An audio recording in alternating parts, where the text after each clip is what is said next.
የምክር ቤቶች ሚና ለህዝብ ተጠቃሚነት። ምክር ቤት ማለት በተመረጡ በተሾሙ ወይም በተወከሉ አካላት አማካኝነት ህግ የሚያወጣ፣ ፖሊሲ የሚቀርጽ፣ የሚያስተዳድር ወይም ውሳኔ የሚያሳልፍ የመንግስት የበላይ አካል ነው። በአብዛኛው በህዝብ ተወካዮች የሚዋቀር ሲሆን የህግ አውጭነት፣ የአስፈጻሚነት ወይም የምክር አገልግሎት ተግባራትን ያከናውናል። በአጭሩ ምክር ቤት ውይይት ተደርጎበት ውሳኔ የሚተላለፍበት ስብሰባ ወይም ተቋም ነው። አወቃቀሩ የፌዴራል፣ የክልል፣ የወረዳና የቀበሌ ተብሎ በተዋረድ የተደራጀ ነው። የወረዳ ምክር ቤት በኢትዮጵያ አስተዳደር መዋቅር ውስጥ አንዱ የህዝብ ተወካዮች አካል ሲሆን በወረዳ የሚገኙ የመንግስት መዋቅሮችን የመቆጣጠር፣ የህግ አፈጻጸም፣ የልማት እና የበጀት እቅዶችን የማጽደቅ ስልጣን አለው። በተጨማሪም በተቋም ደረጃ የሚንቀሳቀሱትን የመንግስት በጀትን የመከታተል፣ በአግባቡ ለታለመለት ዓላማ እንዲውል የማድረግና የኦዲት ግኝት ክትትልና ቁጥጥር ስርዓትን አጠናክሮ ያስቀጥላል። ዋና ተግባሮቹም ሪፖርቶችን መገምገም፣ ግብዓቶች እንዲሟሉ አቅጣጫ ማስቀመጥ እና የአስተዳደር ስራዎችን መከታተልና መቆጣጠር ናቸው። ውድ የፕሮግራማችን ተከታታዮች ዛሬ ልናስቃኛችሁ የወደድነው የጉባ ላፍቶ ወረዳ የምክር ቤት እንቅስቃሴን ነው። የጉባ ላፍቶ ወረዳ ምክር ቤት የአራተኛ ዙር 13ኛ ዓመት የስራ ዘመን 38ኛ መደበኛ ጉባኤውን ያደረገ ሲሆን አጠቃላይ በወረዳ ደረጃ የተሰሩ ስራዎችን፣ ያጋጠሙ ችግሮችንና የቀጣይ የትኩረት አቅጣጫዎችን አስቀምጧል። በወረዳ ደረጃ የተሰሩና ያጋጠሙ የመልካም አስተዳደርና የመሰረተ ልማት ችግሮችን ከምክር ቤቱ አባላቶች እንደሚከተሉ ቀርበዋል። ተከታትለን እንመለስ።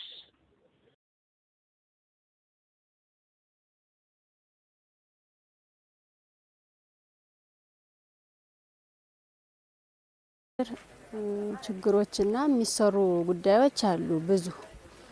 ስለዚህ ያው እስካሁንም የተከናወኑ ጥገና የሚያስፈልጋቸው አሉ፣ ስራ ላይ የሚዋሉ አሉ። ዞሮ ይሄ የስራ አስፈጻሚው ከሱ ምን ይጠበቃል የሚለው ያው ወደ ህብረተሰቡ ወቅቱ በሚፈጥረውና በሚሰራው እቅድ እያወጡ ወደ ህብረተሰቡ እያወረዱ ህብረተሰቡ እንዲፈጽም ማድረግ ነው። ህብረተሰቡ ደግሞ ከአስፈጻሚው አካላት የሚሰጠውን መልእክት ወይም የስራ እየተከታተለ ስራውን መስራት ነው። ችግሮችን ከአስፈጻሚው ጋር የጋራ እየሰሩ ችግሩን መፍታት ነው የሚሆነውና ያው የውሃ፣ የማብራት፣ የማዳበሪያ የተለያዩ ችግሮች አሉ። አሁን በተለይ የማዳበሪያ ችግር ማለት ነው እዚያ ቀበሌ ላይ መጥቶ ህብረተሰቡ ተጠቃሚ ቢሆን አሁን ወደዚህ እየተጓጓዘ ነው ያለው ህዝቡ ማለት ነው። እየተሰባሰበ ወደዚህ የመጣ ነው። ሲመጣ ግን የትራንስፖርት ችግር አለ። ከዚህ ደግሞ አውጥቶ ወደ ሌላ ቦታ የማለት ብዙ ችግር አለ። ከአቅም አንጻር እንደ በፊቱ ለአርሶ አደሩ ከአንድ አካባቢ በአስፈጻሚው አካል ቁጥጥር ሆኖ ገብቶለት ለአርሶ አደሩ ቢደርሰው አሁን በተለያየ መንገድ አሁን ጀንበሩን ይሄን ባለፈው መተው ወስደዋል ተሰባስቦ፣ ግን ያነ አትጋቢ አይደለም። ህዝቡን ከኪሳራ በቃ ትራንስፖርት ጀምሮ ከሰዓት ሽሚያ ጀምሮ እየተጉላላ ነው ያለውና ህብረተሰቡ በአቅራቢያ ያለውን ነገር ቢያደርጉ ነው። ስራ አስፈጻሚዎች በተለይ ግብርና ማዳበሪያና ምርጥ ዘርን እዛው ቀበሌው ላይ ቢያቀርብ ምንም ወቅታዊ ችግሩ ቢኖርም እንደምንም አጣጥሞ እዛው ላይ ቢቀርብለት ነው ለህብረተሰቡ እያነሳ ያለው። ከዚያ መጠጥ ውሃም የተለያየ ጥገና የሚያስፈልጋቸው አሉ። የተሰባበሩ የተቆረጡ እነዚያ ጥገና ቢደረግለት ነው። ጤና መድንም እንዲሁ ያው የክፍያ ጭማሪ ያለው የሚለው አምና 1300 ነበረ፣ አሁን ደግሞ 1500 ሆኗል። ከዛ ላይ ደግሞ የጎደሉ ቤተሰቦች አሉ። አሁን አዲስ የሚገቡ ሲገቡ ደግሞ ጭማሪ የሚል አለ። 200 ብር በአንድ ቤተሰብ ጭማሪ አለ። ግን ክፍያው ከ1 እስከ 5 1500 ነው። ቢያንስ 5 ቤተሰብ ያልተካተተለት በያው ባለው ቢካተትልን የሚል ይጠይቃሉ ህዝቡ ማለት ነው። አንድ ሌላ መጨመር አምስተኛ ለምን ሌላ እንጨምራለን ክፍያ እንጨምራለን የሚል የሚያነሱት አለ። ይሄን አስፈጻሚው አካል አይቶ መፍትሄ ቢፈልግለት የሚል ነው። እንግዲህ ህብረተሰቡ ዙሮ የሚሰራው ልማት የራሱ ነው የኔ ነው ብሎ መያዝ አለበት፣ ጥበቃ ማድረግ አለበት። ይሄን ከተለያየ እንትን መጠበቅ አለበት። በእርግጥ አሁን ያው የተለያዩ ወቅቶች ስላሉ እሱ ላይ ነው አንዳንድ አጋጣሚ የሚፈጠረው እንጂ ህብረተሰቡ የራሴ ነው ብሎ እየጠበቀ ነው። ማዳበሪያም ቢሆን አሁን የትም ቦታ በሮ ፈልጎ እያመጣ ነው። ግን ያንን ከወጭ ቅነሳ ጋር እንዲያያዝ ነው እንጂ አሁን ህብረተሰቡ የራሱ ያለውን ነገር ራሱ እየጠበቀው ነው ያለውና ከመንግስት ደግሞ ከአስፈጻሚ አካል ድጋፍ ካገኘ የመጠበቅ ችግር አይኖርበት እና የሚባለውንም ለመስራት ችግር አይኖርበት።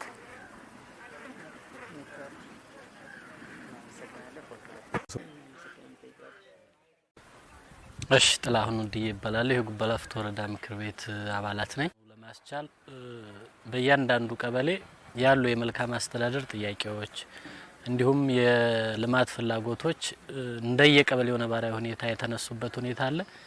እኒህን ከመፍታትና ከማልማት አኳያ ምክር ቤቱ የራሱን ሚና የሚወጣ መሆኑ ተጠብቆ በስራ አስፈጻሚ ደረጃም በተለይም ደግሞ አመራሩ ከተቋሙ ባህሪ ሁኔታ አኳያ እየመዘነ በቀበሌ ደረጃ እንዲፈጸሙና እንዲከናወኑ የራሱን ሚና መወጣት መቻል አለበት። በተለይ ደግሞ እነዚህን የልማት ተቋማት የጋራ ቅንጅት በማድረግ ዘላቂ ልማት እንዲኖራቸው በማድረግ ረገድ ተገቢውን ስራ መስራት ይኖርባቸዋል። እንደዚሁም በበላይነት ደግሞ አስተዳደር ምክር ቤቱ ለህዝብ ቅድሚያ የሚሰጣቸውን ተግባራት ለይቶ በማከናወን ደረጃ አስፈላጊውን በጀት በመመደብና ተገቢውን የስራ ማስፈጸሚያ በጀት ሎኬትድ በማድረግ ተግባራቶቹ የልማት ስራዎቹና የመልካም አስተዳደር ችግሮቹ እንዲፈቱ በማድረግ ረገድ እየሰራ ያለው ነገር መልካም ነገር ነውና በዚህ ደረጃ ከወደፊት አኳያ አሁን እየተነሱ ያሉ በጣም በርካታ የሆነ የመልካም አስተዳደር ጥያቄዎች አሉ። እነዚህን ይዞ ለይቶ ለየተቋሙ በተቀናጀ መንገድ የሚፈቱትን በተቀናጀ የጋራ ሁኔታ እንዲፈቱ ለማድረግ ርብርብ ማድረግ ይጠበቅበታል።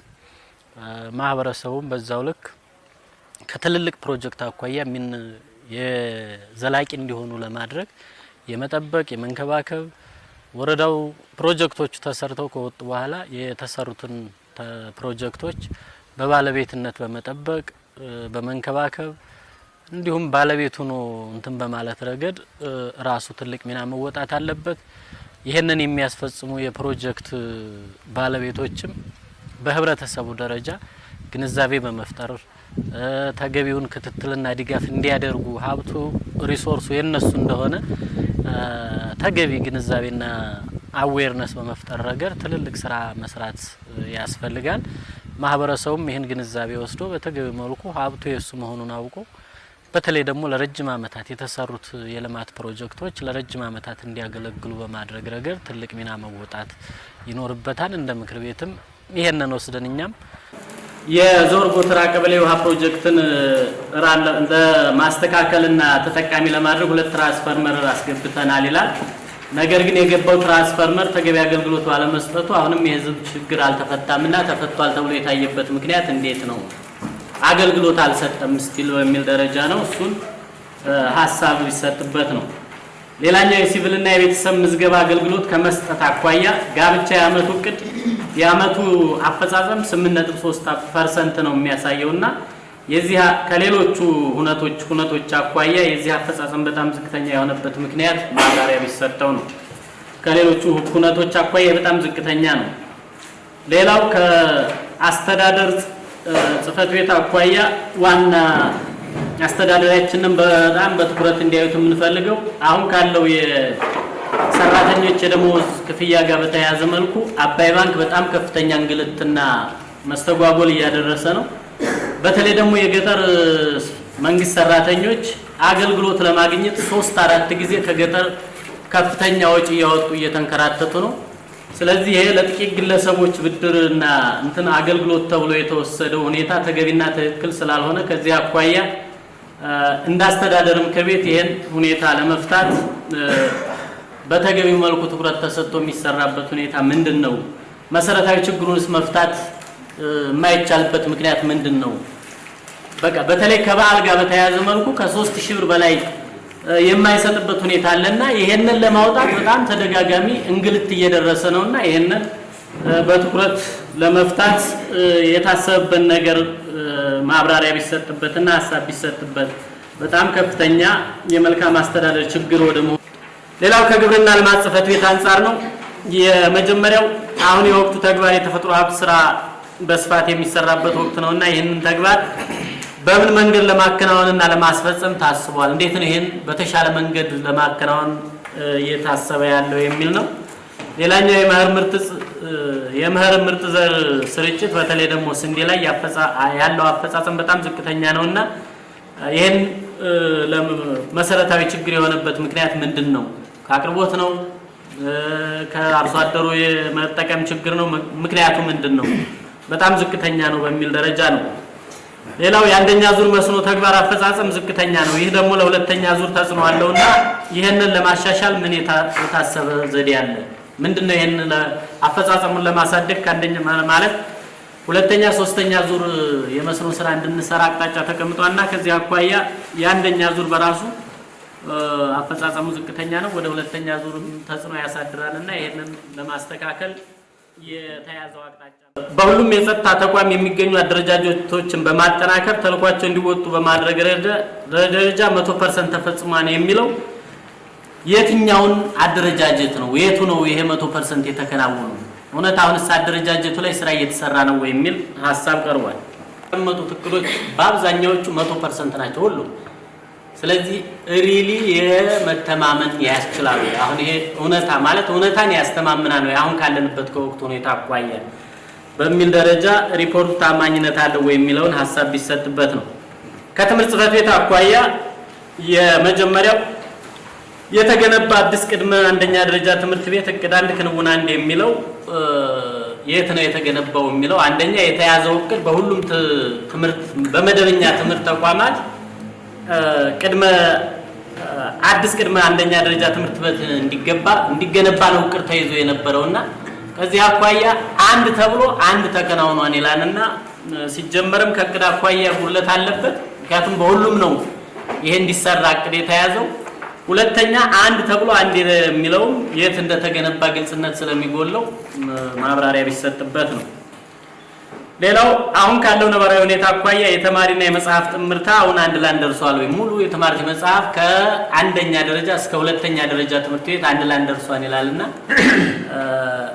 የመጽሐፍ ጥረት አለባቸው ተብሎ የተነሱ እንትኖች አሉና አንድ ላይ አንዱን ደርሷል ወይ? አዲስ ቅድመ አንደኛ ደረጃ ትምህርት ቤት እንዲገነባ ነው እቅድ ተይዞ የነበረውና ከዚህ አኳያ አንድ ተብሎ አንድ ተከናውኗል ይላልና ሲጀመርም ከእቅድ አኳያ ጉድለት አለበት። ምክንያቱም በሁሉም ነው ይሄ እንዲሰራ እቅድ የተያዘው። ሁለተኛ አንድ ተብሎ አንድ የሚለው የት እንደተገነባ ግልጽነት ስለሚጎለው ማብራሪያ ቢሰጥበት ነው። ሌላው አሁን ካለው ነባራዊ ሁኔታ አኳያ የተማሪና የመጽሐፍ ጥምርታ አሁን አንድ ላይ ደርሷል ወይ? ሙሉ የተማሪ መጽሐፍ ከአንደኛ ደረጃ እስከ ሁለተኛ ደረጃ ትምህርት ቤት አንድ ላይ ደርሷል ይላልና የመጽሐፍ ጥረት አለባቸው ተብሎ የተነሱ እንትኖች አሉና አንድ ላይ አንዱን ደርሷል ወይ በሚል ደረጃ የተነሳ ነው። ይሄም ሐሳብ ቢሰጥበት ነው። ሌላው ኢንስፔክሽን አገልግሎትን ተደራሽ ከማድረግ አኳያ የእቅዱን 34% ነው የተከናወነውና ዝቅተኛ የሆነበት ምክንያት ምንድነው? ምክንያቱም ምክር ቤቱ በልዩ ሁኔታ ኢንስፔክሽንን ይደግፋል አስተዳደር ምክር ቤቱ። ስለዚህ ይሄ ከተደገፈ ለምንድነው የእቅዱን ፐርሰንት ማከናወን ያልቻለበት ምክንያት ማብራሪያ ቢሰጥበት ነው። በእርግጥ በኋላ ራሱም ሪፖርት ያቀርባል። ሌላኛው የልዩ ፍላጎት የኪስና የቀለብ የሚመደብ በጀት በሪፖርት አልተገለጸምና ይሄ በጀት የሌሎቹ በብሎክ ጋራንት በነሰው ከፍ ተገቢው ምደባ ተደርጎላቸዋል ይላል። የዚህ ግን አልተገለጸምና ያልተገለጸበት መሰረታዊ ምክንያት ምንድነው? ሐሳብ ቢሰጥበት ነው። ሌላው ያጋጠመ ችግር ተብሎ ከቀረበው አንዱ የመምህራን ቅጥር ቀርቧል። ማለት ከአጋጠሙን ችግር ተብሎ የተቀመጠው አንዱ የመምህራን ቅጥር አለማድረግ ነው። ስለዚህ በባለፈው የምክር ቤት ስብሰባ ደግሞ መምህራን ለመቅጠር ወደ ኋላ የምንለው ምንም ነገር የለንም፣ ከትምህርት የምናስቀድመው ነገር የለንም በሚል ቃል ተገብቶ ነበርና ይሄ ችግር ተብሎ የተነሳበት ምክንያት ምንድነው? ከምን አኳያ ነው? ሐሳብ ቢሰጥበት ነው። ሌላው ከጤና ጥበቃ ጽሕፈት ቤት አኳያ የመጀመሪያው የጤና መድን ዋና ተግባር ሆኖ ሳለ አፈጻጸሙ በምንም መንገድ በጤና ዘርፍ አልተካተተም። ስለዚህ የህብረተሰቡ ማህበራዊ ዋና መገልገያ መንገድ ጤና መድን ሆኖ ሳለ ጤና መድን ግን በሪፖርቱ አልተካተተም። ምንድነው መሰረታዊ ችግር? የጤና ጥበቃ የተግባር አፈጻጸም አብዛኛው ከ50% በታች ነውና ዝቅተኛ ነው። ምክንያቱ ምን እንደሆነ ማብራሪያ ቢሰጠው ነው። በርካቶቹ ተግባራቶች ከ50% በታች ናቸው።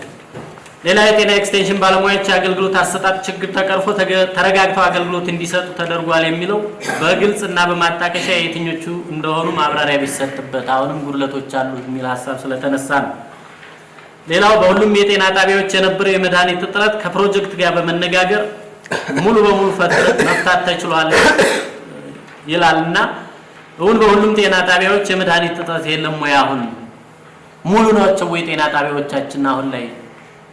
ሌላው ከመንገድ ትራንስፖርትና ሎጂስቲክስ ጽሕፈት ቤት አኳያ ነው። የመጀመሪያው የትራንስፖርት ዘርፉ ዝርዝር ሪፖርት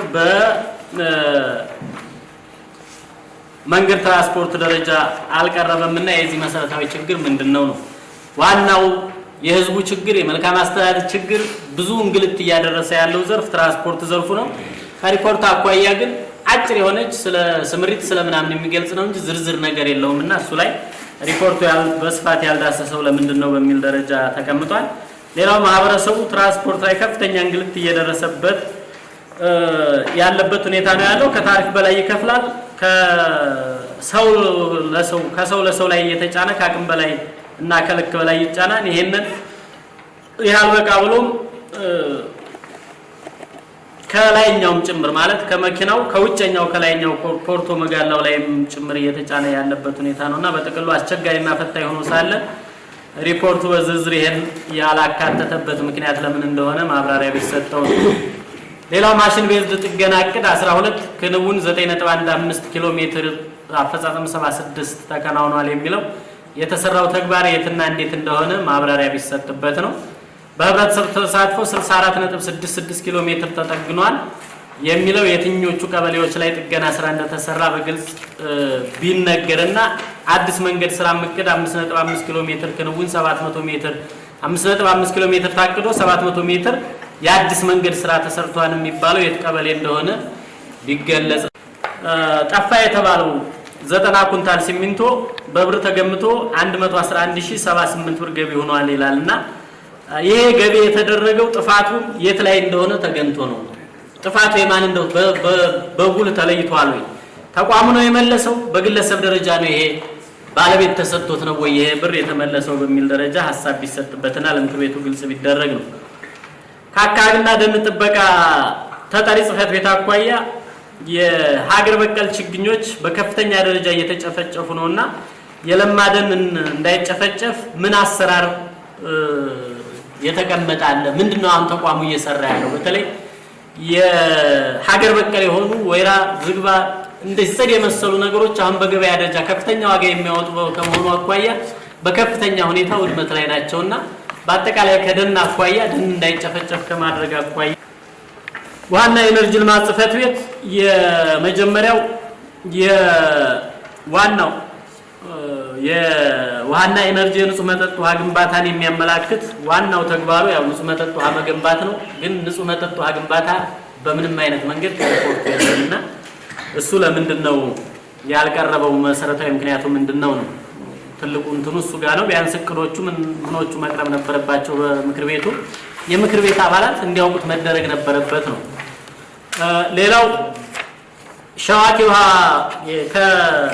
ውሃ ግንባታ ጋር በተያያዘ መልኩ ባለፈው የምክር ቤት የጥገና ኮሚቴ ተቋቁሞ የጥገና ባለሙያ ሰልጥኖ ውሃው በአግባቡ እንዲመራና እንዲተዳደር ጥያቄ ቀርቦ ነበር። እስካሁን ግን ምንም የተከናወነ ነገር ባለመኖሩ ግንባታው ለተለያዩ ችግሮች የተጋለጠ ነውና ለምንድን ነው ይህን ስራ በሰጠነው አቅጣጫ መሰረት መስራት ያልተቻለው? ምን ችግር ስላለ ነው? ስለዚህ ይህንንም ሀሳብ ቢሰጥበት ነው። ሌላው አስተዳደር ላይ ተነስቷል። ባለቤቱ ውሃ ስለሆነ ነው። የዞር ጎተራ የውሃ ፕሮጀክት 2 ትራንስፈርመር ገብቶ ነገር ግን ትራንስፈርመሩ ባለመስራቱ ህዝቡ የንጹህ መጠጥ ውሃ ማግኘት አልቻለም። በተለይ በለስዛቸው አካባቢ ከተማው አካባቢ ያሉት ናቸው እንጂ ወደ ላይ ወደ ምጥላጊና ወደ ላይ ያሉት አካባቢዎች ንጹህ መጠጥ ውሃ ተጠቃሚ የሆነ አይደለምና ይሄን ችግር ለመፍታት እንደ ተቋም ምንድነው አሁን አቅዶ እየሰራ ያለው? የዞር በጣም ከፍተኛ ሀብት ወጥቶበት የተገነባ የነማነው የሚባል ነገር አለ። ለምርቃት ተብሎ 200 ብር እየሰበሰብን ነው። ፈሶ ግን አንድ ቀን ፈሶ አሁንም አክርሙት ወንዝ ፈሳሽ ወንዝ እየጠጣና ያለ ነው። ስለዚህ እንኳን እስካሮባ እስከ ዞር ጎተራ ሊመግብ ቀርቶ አይደለም 2 ትራንስፈርመር ገብቷል። ግን የከተማዋም ህዝብ ተጠቃሚ እየሆነ አይደለም የሚል ንጹህ መጠጥ ውሃ ላይም የቀረባለ።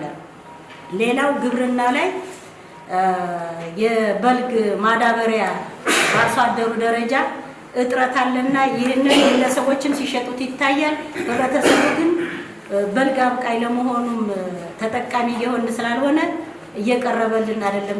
በግል ላይ ግን ሲሸጥ ስለሚታይ ይሄንን ግብርና ጽሕፈት ቤት እንዴት ያየዋል? ሀሳብ ቢሰጥበት የሚል አለ። እነዚህ ናቸው መስራት መቻል አለበት ብለን እናስባለን። ከመምህራን ቅጥር ከተማሪ መጽሐፍ ትምህርት ጋር ተያይዞ ያለው በተለይ አንደኛ እስከ አራተኛ ክፍል ያሉት የመጽሐፍ እንትኖች ውስንነት አለባቸው። ከታች ማህበረሰባችን ህዝባችን የሚለው ጥረቱ አለ፣ እየደረሰ አይደለም።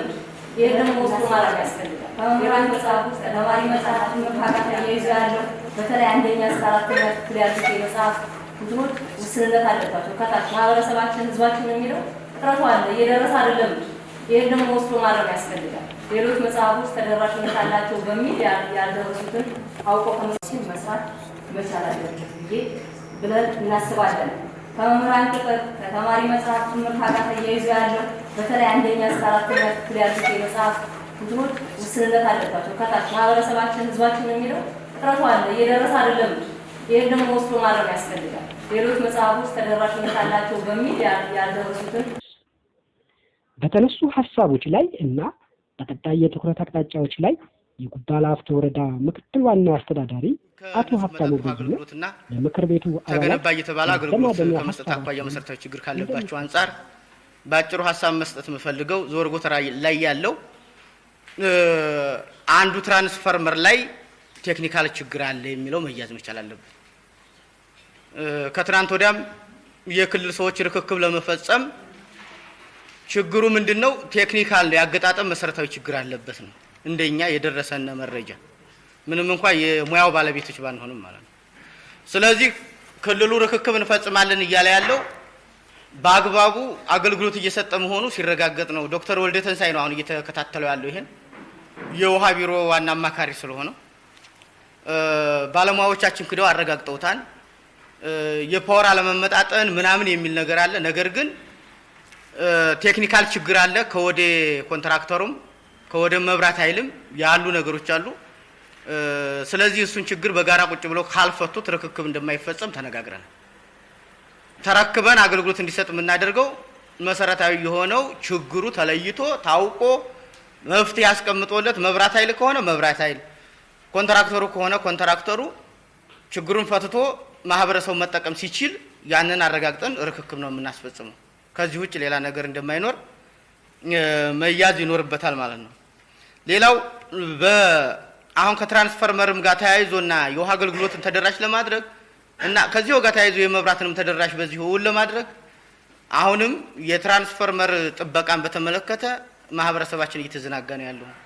መሰረታዊ የሆነ ችግር ሆኖብናል። ለምሳሌ ድሃ ወዲህ በባለፈው ሌላ ሁለተኛ ወደ ገነተሉ ማርያም ስር ያሉት ገንፎች አካባቢ ጥያቄ ጠየቁ።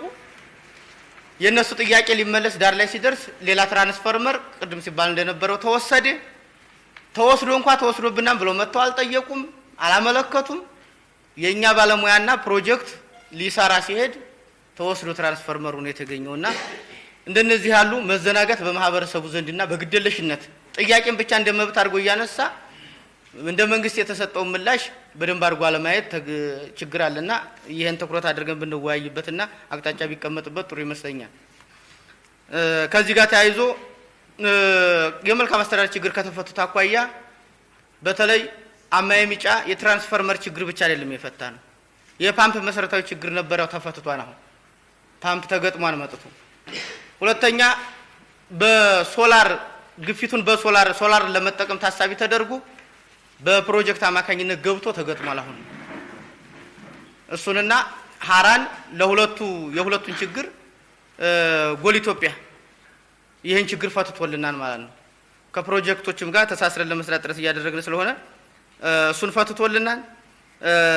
ስለዚህ አሁን ያለው የማህበረሰባችን ችግር አገልግሎት የሚሰጠውን ተቋም ከመጠበቅ ይልቅ መንግስት ይተካዋል ብሎ ተኝቶ አስወስዶ ወደ መንግስት ተሰልፎ መምጣት አለ።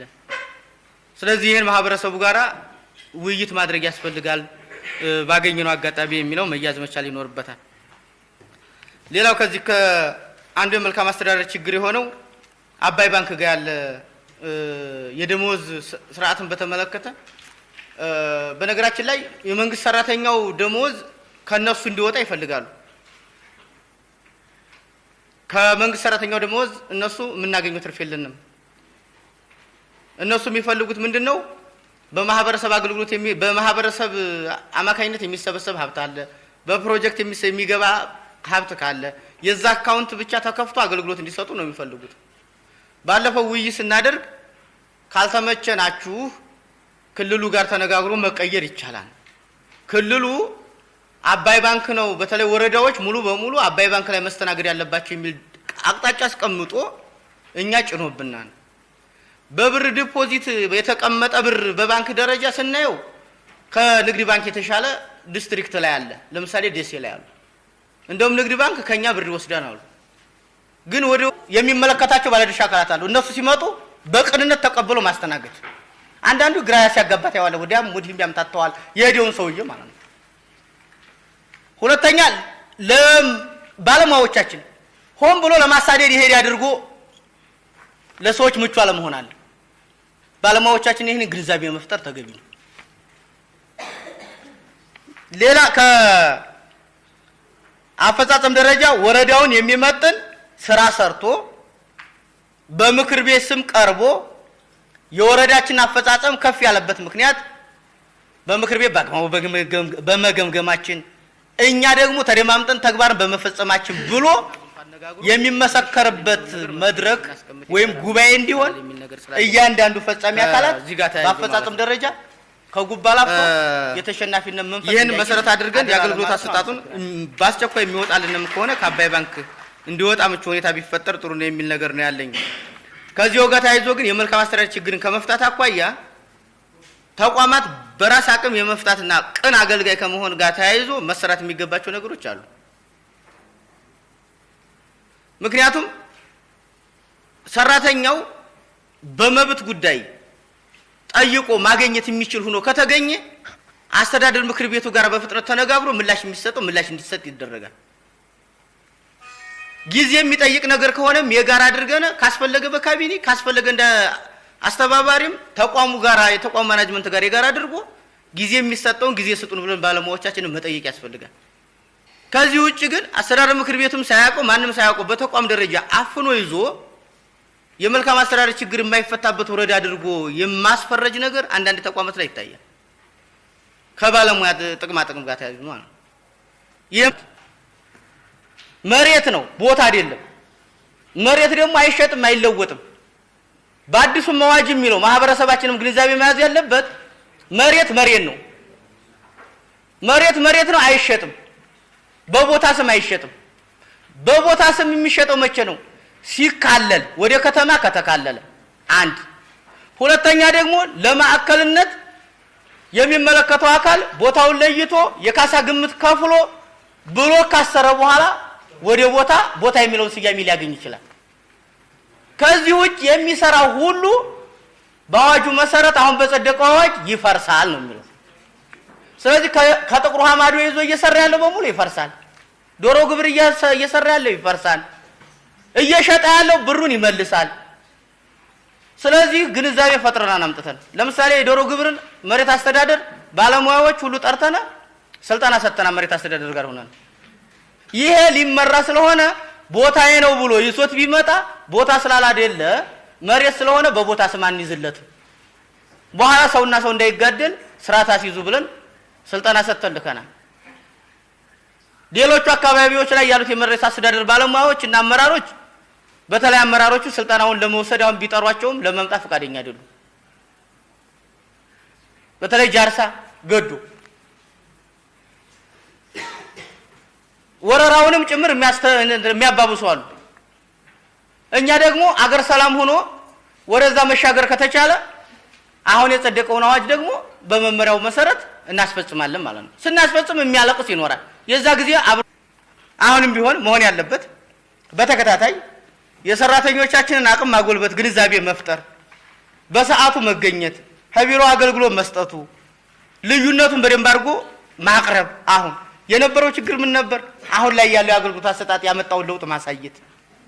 አጫጭር ስልጠናዎችና ግንዛቤዎች ይሰጡ የተባለው የተከበሩ አቶ ጥላሁን ቅድም ያነሱት ጥያቄ ትክክል ነው። አጫጭር ስልጠናዎች ለሰራተኛው አይሰጥም። በኳርተር እንኳን ይህን ሲቪል ሰርቪስ ይዞ መስራት አለበት። ለማናጅመንት መስጠት አለበት። ለማናጅመንት የሚሰጠው ለጠቅላላ ሰራተኛ ካስፈለገ ለጠቅላላ ሰራተኛ እየከፋፈሉ ግንዛቤ እየፈጠሩ ለምሳሌ የጸረ ሙስና መኮንኑ ሲሰጡበት የከረሙትን ሞዳሊቲ መከተል ያስፈልጋል። ሲቪል ሰርቪስ በቃ ስለ ጸረ ሙስና ግንዛቤ ሲፈጠርበት የከረመው ማለት ነው። ይህን በዛ ልክ ይዞ መቀጠል ያስፈልጋል ማለት ነው። ከጸረ ሙስና ጋር እዚሁ አነሳው አይቀር ብልሹ አሰራርን ከመቆጣጠር አኳያ ጥሩ ስራ ተጀምሯል ነው። አሁን አንኮራበትም፣ አንመጻደቅበትም። ገና ብዙ ያልተነካ ይኖራል፣ እየደረስንበት እናየዋለን። አሁንም የሚሰጥ ስምሪት አለ፣ የተሰጠ ስምሪት አለ። እስካሁን የሰጠነውም ውጤታማ ነው።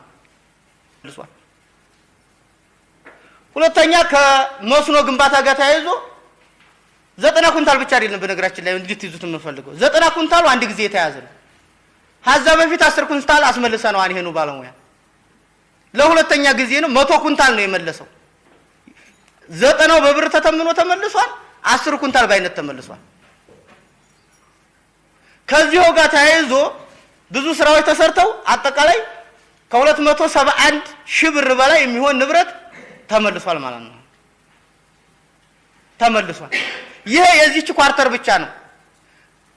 ማነው ሩብ ዓመት ከዛኛው ከሐምሌ ጀምሮ ስንወስድ ግን ከ500 ሺህ ብር በላይ ተመልሷል ማለት ነው። 600 ሺህ ብር አካባቢ እስከ ጥሬ ገንዘቡ ማለት ነው አስመልሰናል። አሁንም እንቀጥላለን።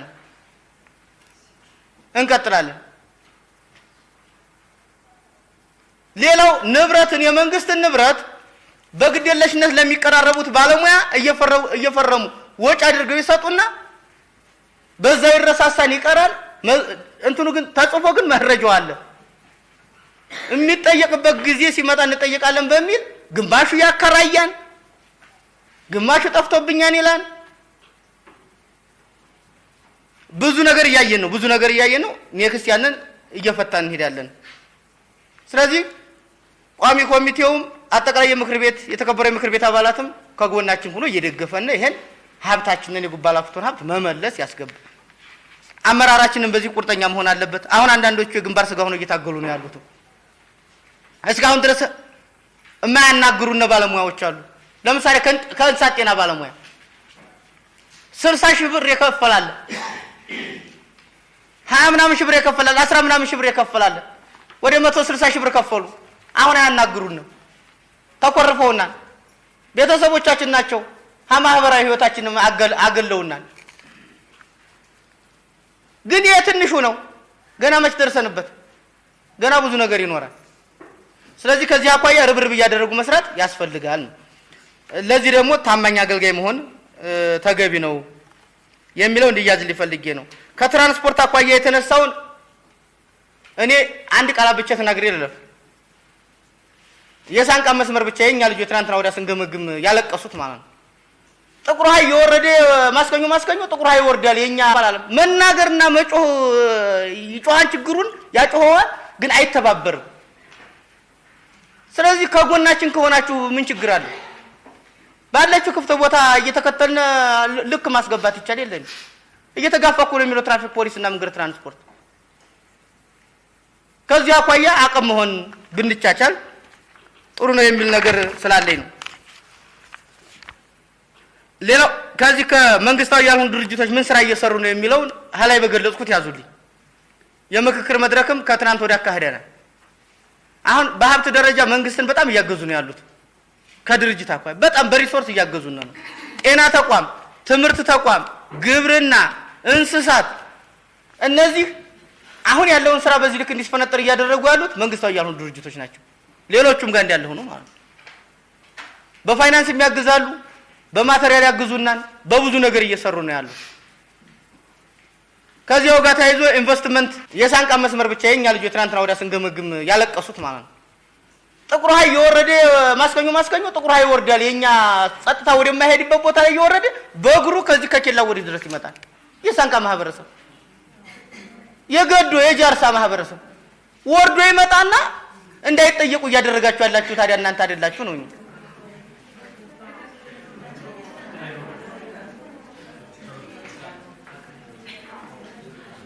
የኛ ትራፊክ ፖሊስና የኛ መንገድ ትራንስፖርት ሲመጣ ሰው ተሰልፎ ይመጣል መኪናዋ ያችን በወንበሯ ልክ ይዛ ትመጣለች እልፍ ይሉና ከገቢ አኳያ ገቢ ላይ መሰረታዊ ችግር ገጥሞና እንደው ብታግዙንም ጥሩ ነው እንብታግዙ ምንድነው ግብር ያልከፈለ ማህበረሰብ ክፍል እንዲከፍል ማድረግ ነው አሁን ወደ ጫና አድርገን ለማስከፈልም ጭምር እየተንደረደርን ነው ለምሳሌ አሁን ከዚህ በኋላ ለሚሰራጭ ግባት በሙሉ የመሬት ግብር ያልገበረ ላንሰጥ ብለን እንትን ይያናል ሌላ ወረዳ ለምንድን ነው የሚገብረው ብሎ ቅድም ተነስቷን ጥያቄ ሌላ ወረዳ ከማዳበሪያ ጋር ከምርጥ ዘር ጋር ነው በቃ የሚያሰሩት በይፋ ማለት የእርሻ ግብር እየተሰበሰበ ያለው ማዳበሪያና ምርጥ ዘር ጋር ነው ሌሎች ግባቶች ጋር ነው ስለዚህ የሌላውን ወረዳ ተሞክሮ ነው ሰርካልና ይሄ ነው የምናደርገው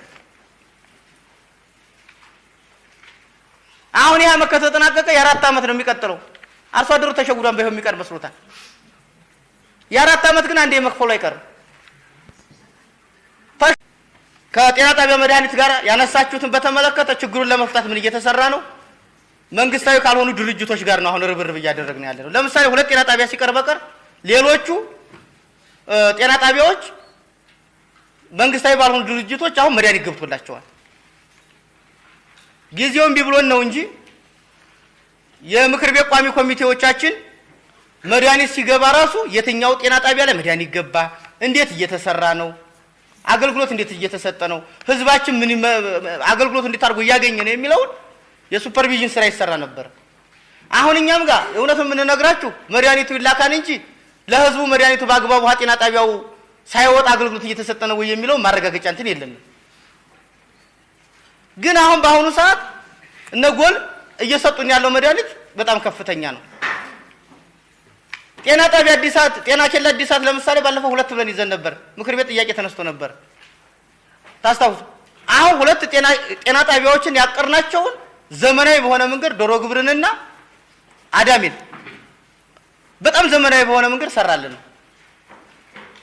መድኃኒት ማቴሪያል ሌሎች ቁሳቁሶችን ጭምር እያስገቡልን ነው ያሉት 2 ጤና ጣቢያዎች ደግሞ ምን ተፈቀደላቸው እኩል እንዲራመዱ የጤና መድን ብራቸውን አንደኛው 800 ሺህ ብር አንደኛው 1 ምናምን ሚሊዮን ብር አውጥተው አሁን ገዝተው ማህበረሰቡ እንዲያስተናግዱ እየተደረገ ነው ያለው